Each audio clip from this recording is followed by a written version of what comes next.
Ya es el tiempo de conversar con nuestra invitada de esta noche. Muchas gracias, Julieta. Está la señora Lidia Papaleo. Bienvenida, Lidia. Muchas gracias. ¿Cuánto hace que no está en un estudio de televisión? Es la primera vez en mi vida. De verdad. Su primera vez en televisión. Así es. ¿Por qué ahora, Lidia, después de tantos años? Es la pregunta aparentemente más ríspida que se permiten hacer desde lo que llamaríamos la otra vereda. Porque, como bien dijo mi hermano, si nosotros no hubiéramos esperado 27 años para aparecer diciendo nuestra verdad, no estaríamos vivos. Estamos con la posibilidad de hablar porque estuvimos callados esperando el momento. Yo ya hace muchos años, en los fines de los años 90, concurrí a abogados muy importantes y de todos obtuve una respuesta de negación absoluta porque las condiciones no estaban dadas. Eran estudios muy importantes y otros no tanto. Pero, digamos, toda vez que esto se trató de decir la verdad desde un comienzo, con aquella carta Videla, tampoco tuvimos la menor oportunidad, porque había un poder, y hay un poder, para que esto no suceda. O sea, no se quiere decir la verdad. Quizás sea parte de esas dificultades, algo que ocurrió, que para mí es un hecho curiosísimo. Ricardo Molinas es uno de los hombres que yo más admiraba, y bueno, y admiro todavía. Pero él empezó una investigación en la cual decía todo como pensamos que fue, que había habido realmente una apropiación, que había habido una intimidación para que finalmente se hiciese el traspaso. Lo va diciendo, pero cuando llega al momento, que es lo que se usa en lo que llamaríamos la vereda de enfrente, él señala que el gobierno militar debió haber participado de otra manera, impidiendo que esto sucediese, pero liberaba a los diarios. Y a mí me parece que ahí tiene que haber ocurrido algo fuerte, para que algo que era tan potente como argumentación de Ricardo Molinas cambiase hacia el final, aunque quedó muy claro todo lo que él pensaba durante el proceso. Yo le quiero presentar a nuestros telespectadores, si usted me permite, Lidia, qué es papel prensa, porque finalmente estamos hablando de papel prensa. ¿Qué es papel prensa? Lo va a presentar. En Argentina se utilizan 260.000 toneladas de papel para diarios. 170.000 los aporta papel prensa. El resto se reparten entre Papelera Tucumán e importadores de varios países. La planta de papel prensa se encuentra en la localidad de San Pedro, dentro de un predio de 150 hectáreas. Allí trabajan más de 500 empleados. Puede generar una hoja de papel continua a más de 1000 metros por minuto. De las 170.000 toneladas de papel que fabrica por año, 100.000 las consume Clarín, 40.000 La Nación, y las restantes 30.000 se venden a más de 130 diarios de todo el país. Papel prensa pertenecía a la familia Greiber, pero en noviembre de 1976 pasó a manos del Estado argentino comandado por la Junta Militar.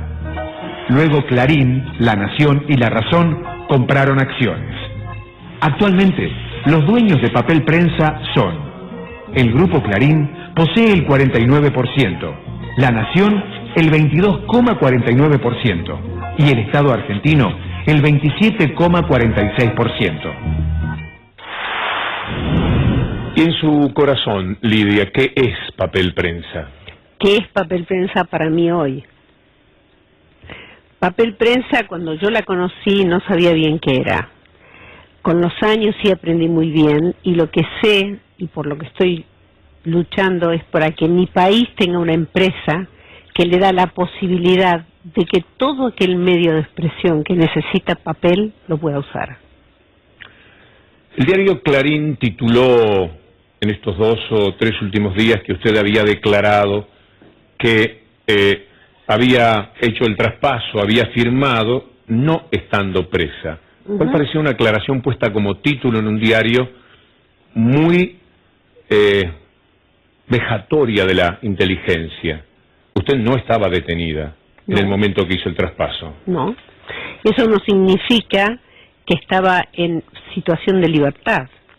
No estaba dentro de una prisión, no estaba dentro de una cárcel, pero estaba amenazada desde la muerte de mi marido, a partir de la muerte de mi marido, estaba amenazada permanentemente, y cuando llegué a mi país el 16 de septiembre de 1976, me encontré con diarias visitas de personas sumamente importantes que nos decían que debíamos vender todos nuestros bienes porque estábamos mal vistos para el Estado, por la Junta Militar, y además que no teníamos ninguna posibilidad de elección.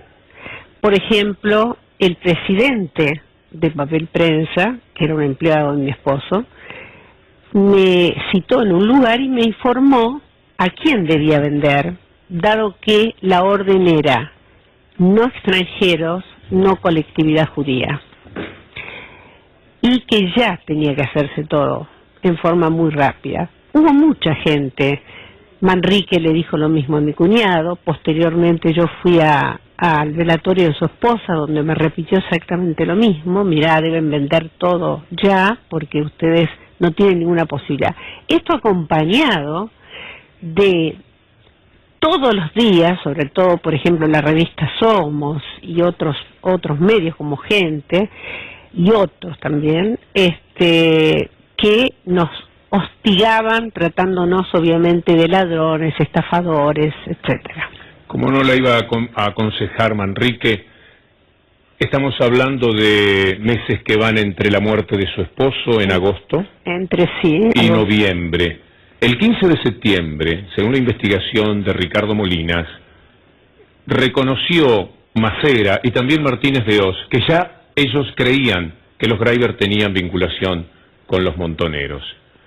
En ese periodo en el que Manrique y también un señor Martínez Segovia le aconsejaban que vendiese porque la situación iba a ser irresistible, se leía en los diarios de entonces, octubre, vamos a ver, una cronología que es muy interesante.